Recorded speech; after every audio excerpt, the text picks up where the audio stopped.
Awesome. Yeah, so they call me Granddaughter Crow. We are doing a series here on the wisdom of the natural world, which is a book that I had written. I wanted to say thank you so much. We are for paying attention to these videos. It's a whole series. We are now going to talk briefly about chapter 6. Chapter 6 is all about the medicine wheel. So the Native American culture is not the only culture that understands the circle. I believe that if you go back far enough in any race, you will find people, hunters, gatherers, wherever, sitting in a circle. And the beauty of the circle is that unlike a table with a head and a tail, a circle has an equilibrium. And when you sit in circle, you are sitting in an equilibrium.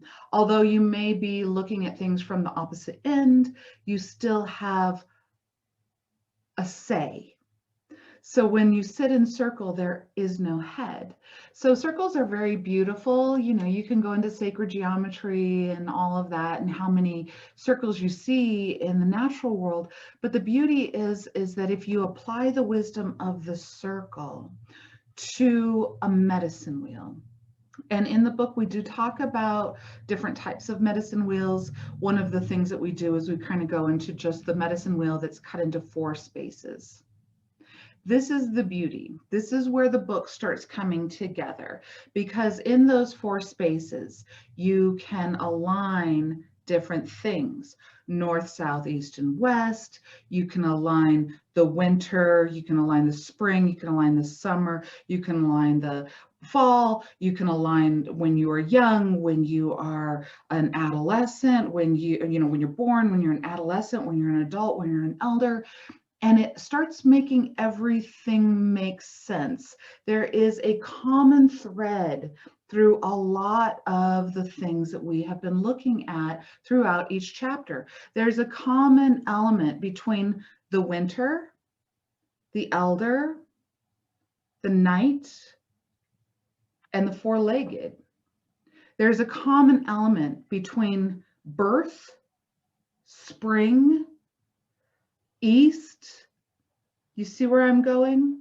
And also the winged ones. And so this chapter helps us to bring all of the information back together, and all of the things that you've been thinking about as you identify, how you see the world through the wisdom of the natural world. You will be able to collectively create your own medicine wheel, and you can call it whatever you want. If you feel like it's strange because that's cultural appropriation, I get it. I am very aware of all sensitivities. So you can call it my sacred circle. But the beauty is, at the sacred circle, in the center of the sacred circle, is you.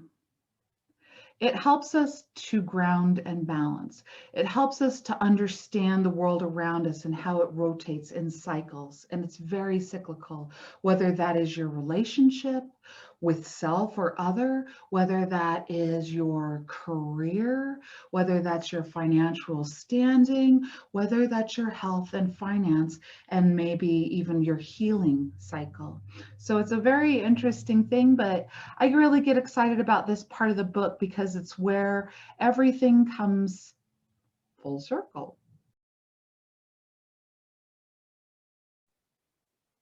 Again, I just want to say thank you, thank you much in my native tongue. I want to say subscribe, helps you to get signals for future videos and future books and future things that I'm doing. If you enjoy it, it's up to you. And I also say, love to hear your comments. I would love to hear your comments. And it helps me to expand my mind and my thinking so that I can understand what my audience wants to know more about, what they're questioning, what they may want to talk to me about. Or maybe you have a totally different idea and you want to go like, hey, GDC, I need to enlighten you on this or that. I love it. Let's dialogue. Also, If you want your copy of The Wisdom of the Natural World, and it is published by Llewellyn Worldwide, feel free to look below. All of the information is there, and we will see you next time.